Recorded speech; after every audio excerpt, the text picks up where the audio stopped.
How's it going, everyone? This is Christian Duke from votingagainstthepeople.com, where we expose elected officials and super delegates that vote against the citizens. Today is Friday afternoon, July 22nd. And, as we go into the convention, I'm facing a lot of the same crap that I faced, this last month, people trying to silence delegates, intimidate delegates away from expressing themselves online, and a lot of times acting outside of the rules. A lot of people on power trips, a lot of people don't know what's going on. But one thing that supporters can bank on is that the 1900 Bernie Sanders delegates, we are completely emboldened and completely ready to go to Philadelphia, not to cause trouble, but to stay loyal to Bernie and make sure that our progressive values are near and dear to our heart. Today, I'd like to welcome two delegates. They're both delegates from Virginia's 5th District. I would like to welcome Nic McCarthy and Kimberly Stevens. How are you guys doing today? Doing great. Wow, thanks for having us. Awesome, awesome. So, as I always like to start these podcasts out, I'd like to ask, why did you decide to be a delegate? I mean, you have to run for office, you've got to, come up with a speech, and there's so much work and fundraising that goes along. What inspired you guys? What was that calling all about for you to run? We could start with Nic or Kimberly, however you like. I'll go first. Nick gave me the go ahead. Okay. I have kind of a interesting story, I guess. I signed up to be a delegate at the county level because I knew that there was need, and I wanted to present a strong showing in Virginia. We did not win Virginia for Bernie. We did have wins in cities where there were strong Bernie presence, but overall we didn't. So I just wanted to present a strong showing to our county level Democratic Party that we were here and we weren't going anywhere. As far as running for national delegate, I was urged by our campaign field coordinator to do so, and really had no idea what I was getting into. This is really my first foray into politics. I campaigned a little for Obama, but really this has been a huge learning experience for me. And so I applied, really didn't know what I was getting into. I started getting bios of other delegates that were running the week before convention, and was like, oh, I should probably put something together like this. And so I did on Friday at work. Convention was Saturday, and I sent it out and began getting emails from people I had never met, telling me to arrive early. They wanted to introduce us to people. They were going to be campaigning for us at the convention, and that we had their full support. So it was really the work of a group of people. I think for both Nick and I, getting elected, I didn't know that I was supposed to campaign for this position. So a group of people formed the morning of convention and worked the room with us, discussing what we had done and our dedication to Bernie. And we both won in a landslide. Awesome. And Nic? Yeah, I don't think Basically covered all the points there. Yeah, pretty much. I'll just add that it really was extraordinary to see so many folks that we had seen while we were canvassing and putting together events for the past since Bernie announced, just to see them working so hard on our behalf, Sure. selflessly. Some of them were actually gunning to be national delegates themselves, and they said, you know what, I think it may be better if you guys go ahead and do this. And I mean, it's humbling to have folks do that, and also Absolutely. to have folks that you don't know but somehow know you, and they're like, let me help you in whatever way that we can. I mean, that's pretty humbling, and I was going to ask you too. I mean, every state's primary was different, and we're talking, of course, about the delegate process. Virginia was an interesting state when it came down to the primaries as well. And as Kimberly had said, you guys didn't win Virginia for Bernie. We didn't win Kentucky for Bernie either. I mean, we came shy 4/10 Oh, of you a guys are percent. so close. Yeah, we came shy 4/10 of a percentage point, but in the end, we couldn't get it. And you know, I think what's crazy though is that there was just so much support for us, but in close primaries and even open ones, the establishment, the media, there's so many factors against us. This wasn't really a fair election, but I think we were able to get a lot done. What was it like in Virginia? Because I got to be honest with you, Virginia is a pretty diverse state, and even though it's a southern state, I guess I thought it was going to be a lot closer. I was surprised to see Hillary do so well, actually. Well, I think as the case with a lot of Super Tuesday states is that it was so early in the primary process that and there's so many of them, that races that happen on that day, that the candidates, whoever they may be, are spread thin in campaigning, and especially in Bernie's situation where he didn't have name recognition and people didn't know him. Hillary, people have known for years, and they're familiar, and they associate her with her husband's presidential term. But I think that if those Super Tuesday states had been held, you know, several months later, that the results would be a lot different. We did hear of some shady happenings at the party level. I don't know how much of it is true. It is hearsay. I don't have any proof. Mm-hmm. But as far as for us in the fifth district, we didn't meet any obstacles as far as the party goes. We did our best. We actually won. We live in Charlottesville City, and Charlottesville City went to Bernie, and we have a very strong grassroots group here, and a lot of community involvement. And I think that if there had been more groups like ours, and there were several across the state, but if there had been more presence like ours, then I think that the results would have been different. Absolutely. Well, I think there was several. I'm sorry. No, so I was just agreeing with Kimberly. Go ahead. Well, I think there were several strategic missteps that we made that I think really contributed to the such a wide margin. First, at least this is in the fifth district. Although we're pretty well connected with organizers around the state. I don't know how true that is for other states, but there are folks in Virginia Beach, Hampton, Richmond. Northern Virginia has several different groups. The Southwest. I mean, we actually had statewide meetings, grassroots statewide meetings, several times, and we got to know each other from the very beginning when we were trying to get Bernie on the ballot in the first place and getting signatures for that. So we were pretty.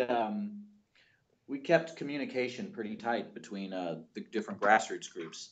I think that a real mistake was sort of retiring, was disassembling the local grassroots group in Charlottesville and Albemarle in order to fully support the campaign when it came. I think we would have seen a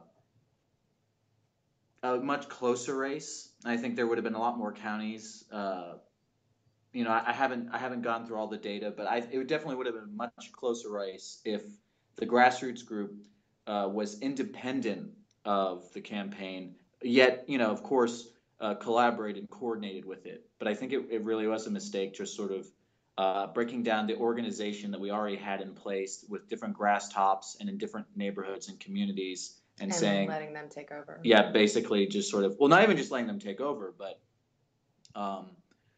I would say just, we had systems and organizations in place, a model, if you will, and we sort of,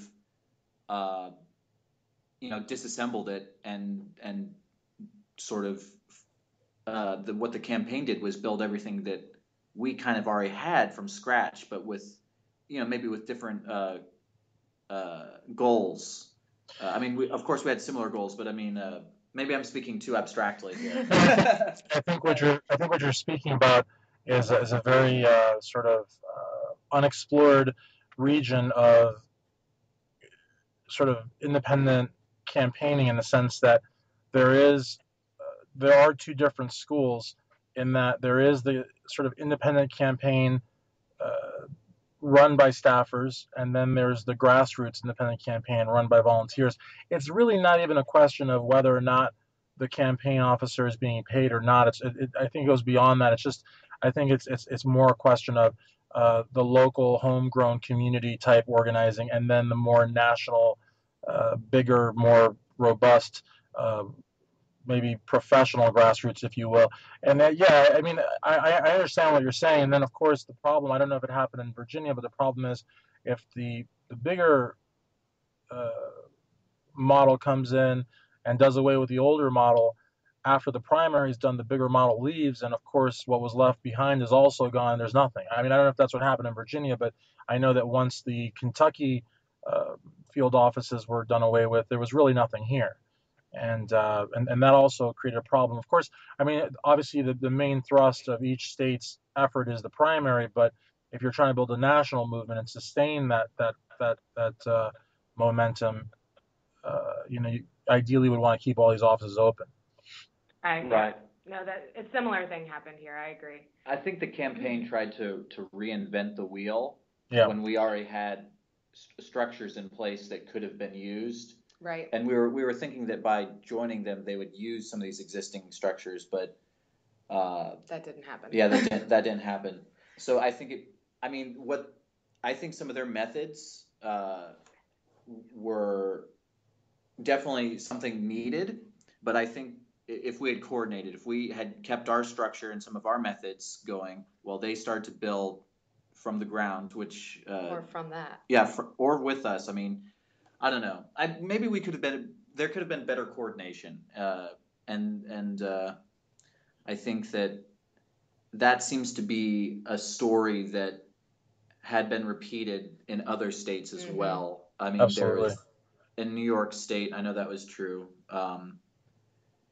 Nick traveled all over, up and down the East Coast, canvassing. That's phenomenal. That's really cool. And I'm a huge supporter of that because everybody does their part. Everything that you do for the movement's important. But if you really want my honest opinion, canvassing destroys phone banking. I mean, if you have your choice, I mean, they all help. But in terms of getting the voters to the polls, canvassing is where it's at. It's unfortunately means that you have to knock on some doors and some places where you're just like, oh my God, like I knocked on some doors where I was convinced the person on the other side was not a Bernie supporter and probably owned a lot of firearms and might not have even have been a Democrat. They've been like a fascist. Who knows? I mean, when you walk up to a house that's got like nothing against the Confederate flag. I mean, you fly it for whatever you fly it, but usually you walk up to a house with a Confederate flag and a bunch of like camouflage, and here you are supporting a Democratic Socialist caucusing with the Democratic Party. It's like they're like, oh my God, is this the end of the line for me? So, but it's still, people respect it though. Even the harshest critics, I think, respected the fact that we had this passion about us, undeniable passion, and I really, I don't see that passion on the Hillary side. Again, I don't want to necessarily crap on her or her people, but I mean, you don't really like feel like a revolutionary when you're supporting, a system favorite. I don't think. So No, I would concur. I'd like to underline what you were saying about canvassing and sometimes, taking time with folks that you wouldn't have thought it would be wise to spend, your valuable resource of, when you're canvassing, you got to hit so many doors, of spending some time with folks that on the surface seem, the antithesis of what you're targeting. Yeah. I have to say that in my experience, I was really surprised because there are some people that, they had a Trump sign or they had some things that were like, okay, there's no need to spend time talking to these folks. But the power of listening is really incredible because you can really understand where that person is coming from and you can identify common ground. I mean, this isn't anything revolutionary. I mean, this is something, everyone knows, but sometimes, in our attempt to sort of get as much data as we can and just to check boxes, we can sometimes forget, how powerful it is to just trying to connect with another person. And I found, there are quite a few Trump people, if you listen to them, they have sort of similar criticisms Values. and Yeah. Yeah. concerns. Yeah. And maybe just they've latched on to some quick answers, which is easy enough to do, to xenophobia. I mean, it does kind of make a sort of very simplistic, logical sense, And there's oh nothing wrong with yeah. that. Sometimes sometimes the truth is pretty simple to figure out. Yeah. So yeah, I mean, sometimes, and then maybe just kind of helping them deconstruct some of their ideas. And I mean, obviously not that abstract, like, well, let's take a step here to deconstruct your ideas, but basically do that in a very kind of folksy way, I guess, just kind of Absolutely. listening. And yeah, I mean, not you don't turn everyone, but you'd be surprised by the number of folks that you would not have expected to, Yeah. and actually are like, you know what, you've given me pause to think here. Or even like, hey, this person's these values, even if it's not about the campaign, these are planting seeds for the future. Who knows? You could have planted a seed with someone that might have been trying to teach xenophobia to their kids, and now is like, a believer in diversity and embracing it and finding, alternative solutions to these causes. I mean, these problems of economic inequality. And Okay, so let's change gears to issues. Issues I really feel they make delegates stand out from the crowd. Everyone has a lot of issues they believe in, but for brevity's sake, if we could just sort of talk about the three biggest issues, Kimberly, Nick, whoever wants to go first, what three issues really call to you as a delegate? That's a really challenging question because a lot of these things are interrelated. There's intersectionality between these issues. Um, so, you know, I'm very passionate about film, and when someone asks me, what's your favorite movie, there isn't an answer because there are different metrics of aesthetic value and importance and craft and historical value. And I'm just using that as an analogy. Oh, of Uh, course. if I had to name, I'll name one that I think is the linchpin to all the other issues, though, and that's campaign finance reform.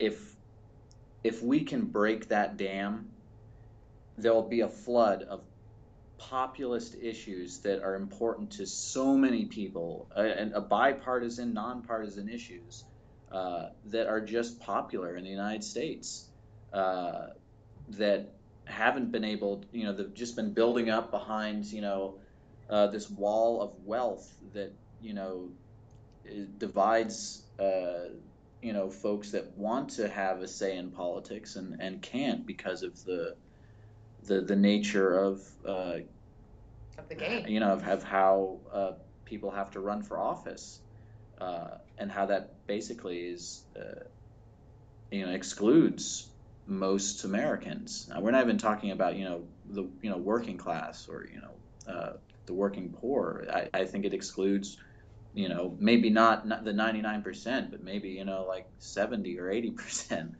I would also say that maybe political reform, because I think that making our party or parties more participatory in general, and reaching out to folks to get them more involved. I mean, we've seen footage where there are chairs that they just want to go through a checklist and let's get these things done. It's just a pomp and ceremony for show for TV, not a real Democratic or Republican event. And I say Democratic and Republican not as the parties, but I mean as we're a democratic republic, right? Sure. I think that we need to look at all the little rules and say how is it that we can make it so that more people are involved, right? I mean, that's Bernie's call to political revolution. He's saying, hey, we need to get involved. Sure. Well, how can we facilitate the political process so more folks find it accessible to them? I mean, people are, I mean, we've been involved and we're studying as much as we can, but we still feel confused and not sure really how to get involved when it comes to learning about the procedural things like with Robert's Rules of Order.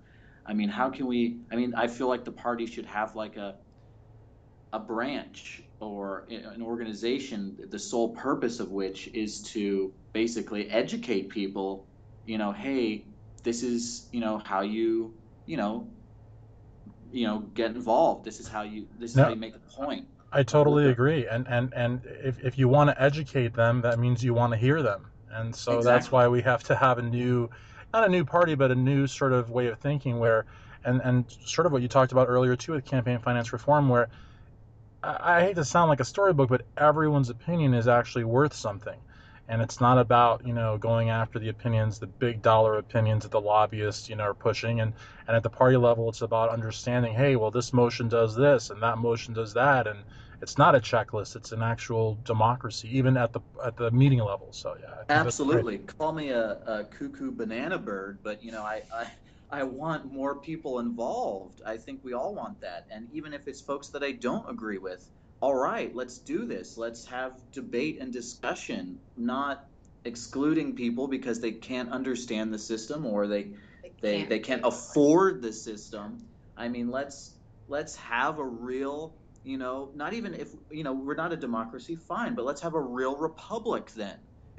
you know, Yeah, let's have a real something for Call me, sure.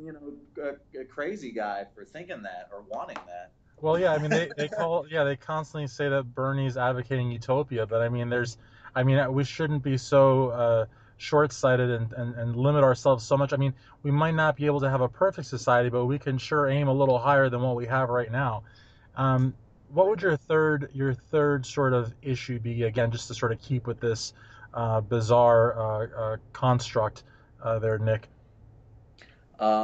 Well, I really think that all those issues are important, and I hate to give like that kind of wishy-washy answer, but I think that's true. And I think if we get, those reforms that I was talking about, where more people can have a real say, uh, you know, I think that, we don't need to pick and choose. Well, a lot of these things will just naturally, because of how popular they are, if you speak to folks, you know, we'll see a lot of action and progress on these issues. If you had to really push me to pick one, I'll pick two. Okay. If you're gonna for, I would say economic inequality, which is a huge one. I mean, there's so many ways to address that and to try and problem solve for that. And the other one would be institutional racism, because I think that, I mean, America exists today on the backs of, uh, black folks who, could you imagine the United States without factories? Could you imagine where we would be in the world without factories? The Industrial Revolution? No, because our economy is is built on the wealth and the power that factories gave us.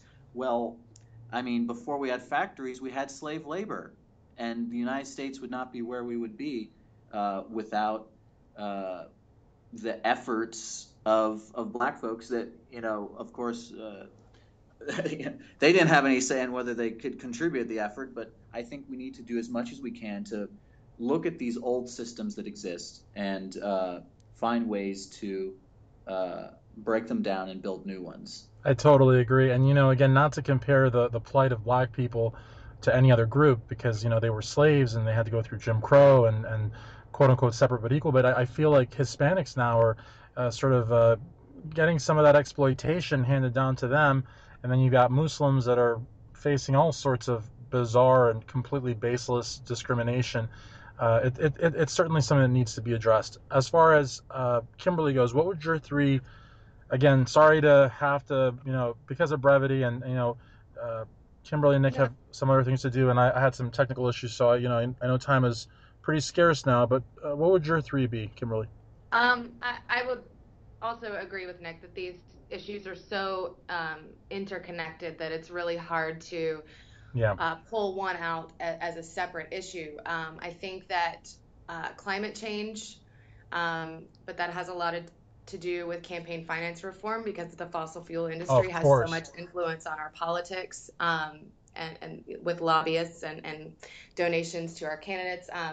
I think that ending the drug war is intrinsic to reforming the political justice system. I think our police officers have been forced to become backdoor tax collectors and occupying forces rather than protecting and serving the communities. They are rewarded for how many arrests they can make and how many fines they can impose on people. And it's really, that's, we could go on and on about that. And the third one would be, I'm a big, what brought me into grassroots movements in general was agriculture and the anti-GMO movement. And I think that has a lot to do with, income inequality and healthcare. We're seeing these foods being mass produced and we're being essentially poisoned, and we don't have access to good health care, and we have communities all over the country that are food deserts and people who can't even afford to buy food. So I think that all of the issues that we're dealing with and that Bernie has really been championing are so intertwined. And I think that really what we have to start with, I agree with Nick, is the campaign finance reform. We have to get corporate money out of our politics. Otherwise, we can't change anything. Okay, so let's talk about the 10,000-pound elephant in the room. Everybody wants to talk about this. The media has been obsessed with when and where Bernie was going to, quote unquote, drop out, give up, whatever. And it got to the point where after the DC primary, if there was a full moon out or he was wearing a certain T-shirt or whatever, they were like, okay, this is the moment it's going to happen. And in fact, there was that really bizarre interview on MSNBC where they asked Bernie Sanders, if you had to choose between Donald Trump and Hillary Clinton, who would you choose? And of course, he said Hillary Clinton, and they said Bernie Sanders endorses, or pretty much. Right. It was crazy. What were your reactions, guys, when you saw the endorsement last Tuesday in New Hampshire, where Bernie Sanders, basically embraced, or wanted us to embrace, or at least consider embracing Hillary Clinton's movement? What did you guys think of that speech? I was dreading it. The whole day was, I was at work and my phone was blowing up and I just couldn't bring myself to even and look at it. I was comforted once I learned more about the details and that, this may have been an issue that he had to do this. I don't want to speculate on what his actual motives are because I don't know. But I was very skeptical that it was actually going to happen because he's been so adamant about having a contested convention. And this is my first time in politics, and I didn't realize that endorsing, it's not the same thing as conceding, and there is still going to be a contested convention. By having a roll call vote, it is officially a contested convention. Absolutely. But I was also a bit relieved that it was finally over and that I didn't have to anticipate that anymore. Definitely. And you really hit the nail on the head in that there's a huge difference between suspending a campaign and endorsing, and there's also a difference between a contested convention and basically people being at each other's throats. I mean, the fact that there's going to be a roll call, and although a lot of non-delegates are still not privy to this, Bernie did implore us to still support him, as the hashtag goes, still Sanders, at that roll call vote. Now, Nick, when you heard this, same question. What was your reaction to Bernie's speech? In all honesty, I wasn't sure what to make of it because there's so many theories that are flying around, and different people place significance on different, on how it was phrased, and how do you spin it, and well, it really means this and it really means that. I really think that we're really not going to know what's going to happen until the convention is over. Mhm. I Well, I mean, don't know.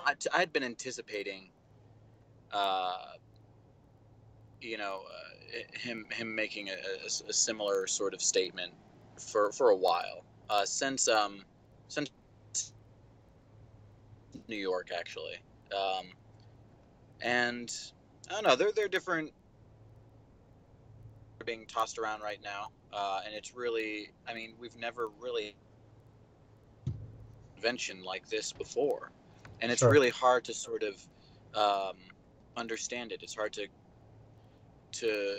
to know, the things that we normally would, expect from primaries, and things that we normally place importance on don't necessarily seem to have the same weight in this primary. So, to be in all honesty, I'm being, in all candor, I really don't know, and I think that it'll be exciting to see what happens in Philly. No, and I think it's great that you say, in all honesty, you don't know. It's okay not to know, and I think that one of the things I've been wanting, and I'm not saying that just directly to you, of course, I'm saying it to the audience, but one of the things I think is so important about these podcasts, and I've been saying it over and over again, is that it's good for us as delegates to, I guess, collectively not know, but at least know that we're asking. We're still asking, we still care, and we want to know. I think it's important to raise morale, and I think, like you said, this has been a very, very different primary. In fact, after New York, a lot of the states that came after New York have never really had a primary Yeah. where it mattered. I mean, California, for example, by the time California's primary rolls around, it's all Yeah. but decided who the candidate is. And Yeah, I think that definitely impassioned a lot of people there. and again too, I mean, I don't want to play devil's advocate, and I don't even want to use that term because I'm not trying to. I mean, of course I support Bernie, and I don't think that Hillary is the devil, but it's just a figure of speech. But the thing is, when Hillary initially said she didn't care about California, I don't think she was saying it in a sense like, I don't care about your state, you guys are worthless. I just think that she, being an establishment candidate and being in that establishment frame of mind, was like, California doesn't matter. It's already decided because that's just the way it used to be. And Bernie has just forced the establishment to rewrite or at least reassess the rules altogether. Uh, Yeah. and as far as what Nick said, again, hit the nail on the head. We people are analyzing everything that Bernie says, scrutinizing everything he wears and how he points his finger, and it's like maybe he's just saying what he's saying, and there's nothing more to it at this point. Um, Right. so that's certainly something to think about. Now, as far as the supporters go, I mean, what would you say to them? I mean, like, what would you say? I mean, as we sort of angle into the convention and what we're going to do in the convention, Kimberly mentioned that there's going to be a roll call vote, and people are going to want to know. You don't have to say because it's really, I'm really big into the sanctity of the ballot box in the booth, but because it's a roll call vote, people are going to have to speak out loud. I'm going to vote for Bernie on the first ballot. I personally, and this is something that you guys can weigh in on also if you want to, I personally don't think there will be a second ballot, but I will vote for Bernie throughout, unless, of course, uh, you know. Okay, let me just put this out there, and I'll shut up in 60 seconds. I am not Bernie or bust, and I don't want to put myself in any box because I don't want to close myself to the possibility of something unforeseen happening. But what I will say is that there's about a 5 to 10% chance that I'll vote for Hillary, unless, of course, I really feel like they, and by they I mean her and her camp, that they will truly live up to the few concessions made in the platform draft or Orlando. Because I just have a feeling, if she picks a moderate VP and she herself is a moderate, I'm uneasy with that. But if I feel like, yes, she's really going to live up to that, and yes, she might actually vote against the TPP, and Bernie implores me, I might vote for her. So that having been said, what are you guys planning on doing as far as voting in the convention and anything else? As far as I'm concerned, I was elected by a lot of hardcore Bernie people to represent Bernie at the convention. So as many votes as are cast, I will be voting Bernie.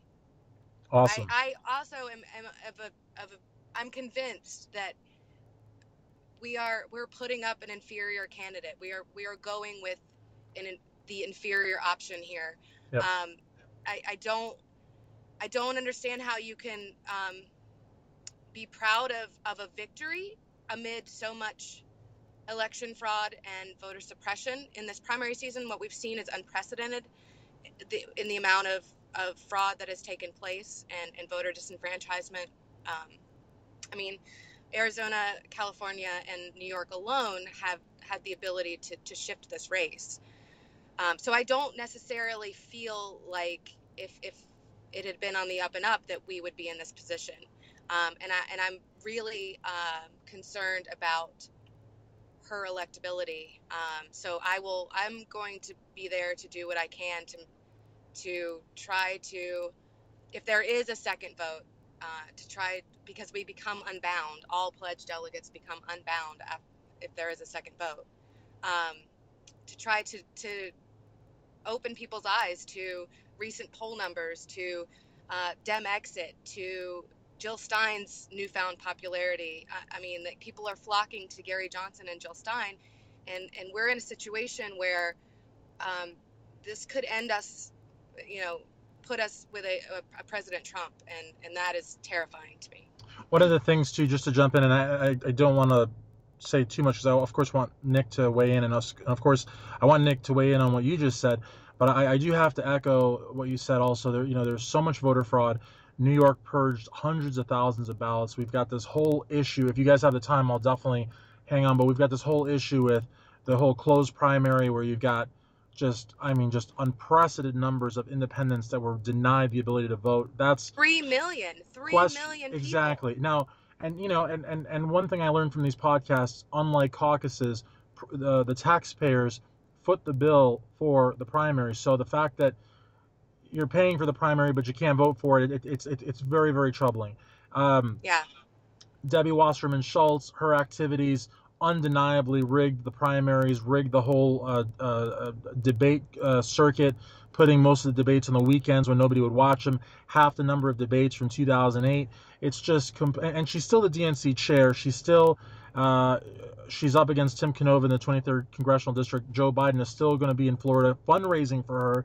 Joe Biden, who talked about so much about party unity, and Barack Obama never rescinded his endorsement of her. So, what you said, there's so much there. I don't want to, take more time. I want Nick to weigh in on everything, but I totally agree. And I would only vote for Hillary under the most unusual 5 to 10% chance, with Bernie basically shouting in my face to do it. And if I felt, and if I really felt I don't think they're going to live up to that platform draft. It's just a draft. It's not finalized. And even if it is finalized, she can still turn around and ignore it. I don't trust her or her camp. I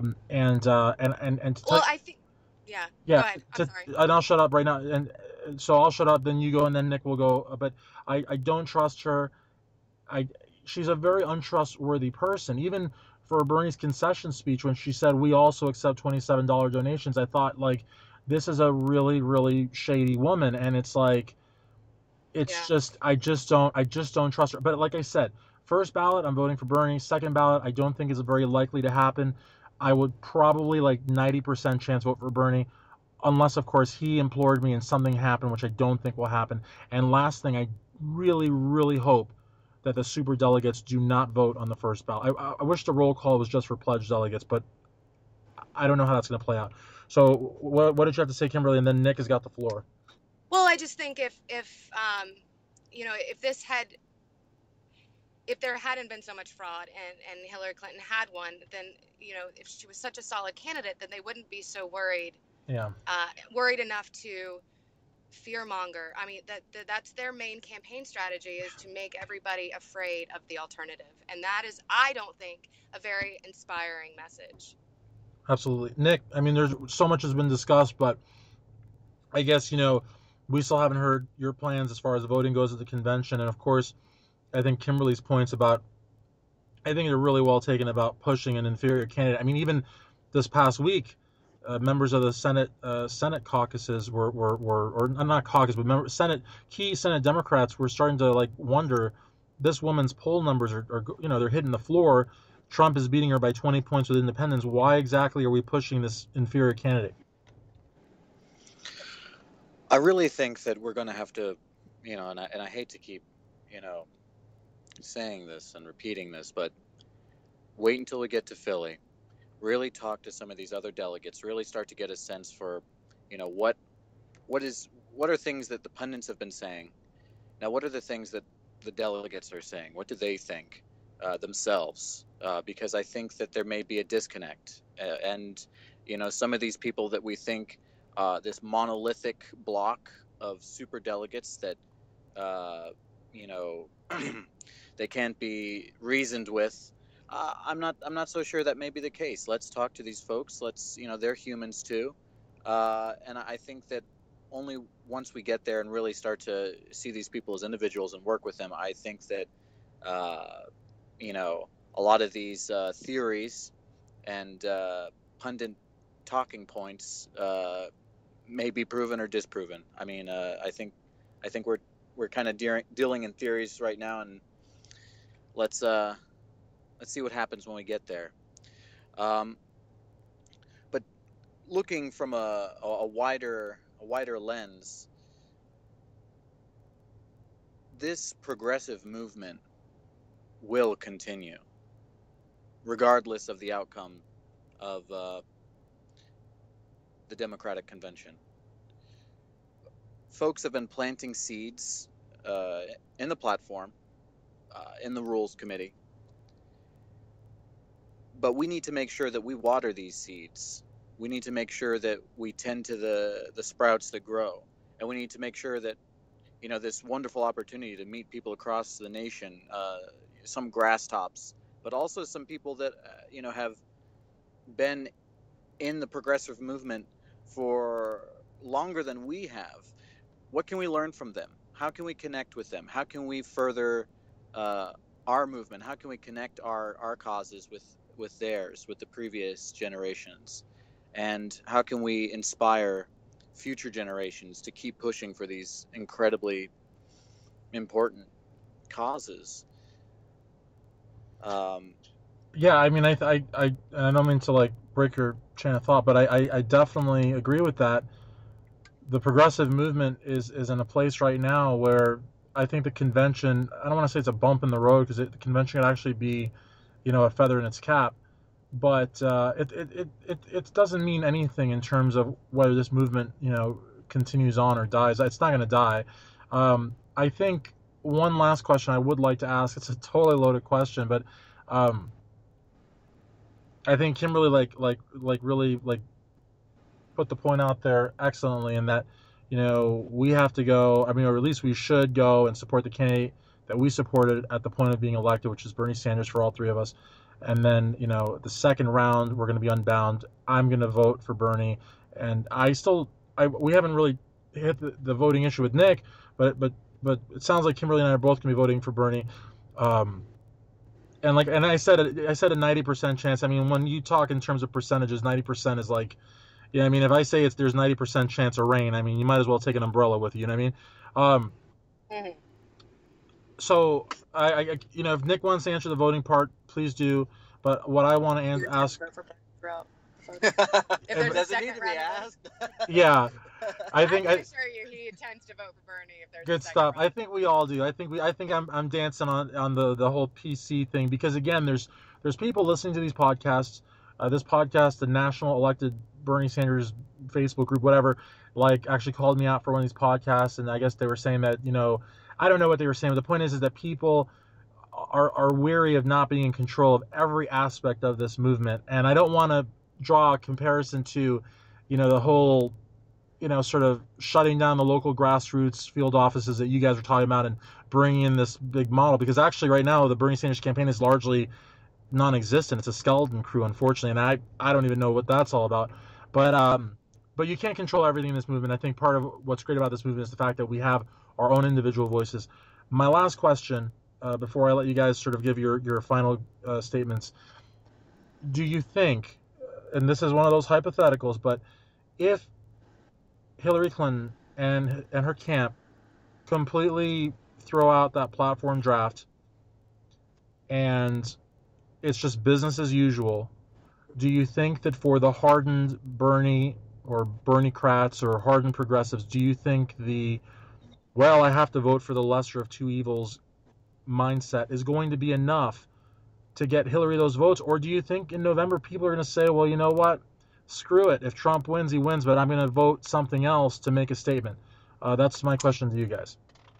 I emphatically think that that is not an effective way to campaign. And I think that we are at a point in our history where the lesser of evils has been sold to us too many times. And, Bernie has inspired an entire, generation, a segment of the population to reach for something more, to aspire for something more, and to realize that we as Americans deserve something more. And I don't think that, trying to get people to fear the other option is going to be an effective way of winning. I think it's going to be, like I said before, I don't think that she's going to win on that kind of campaign. I think she's going to have to inspire people to vote for her. Whether she can do that or not is that's the question. Yep. But yeah, so I think that what Bernie has done for this country can never be undone. He has forever impacted, I think, our political landscape in this country. I think he's shifted us into an age of community, of unity, of realizing that our power together, we can do anything. Absolutely. And Nick?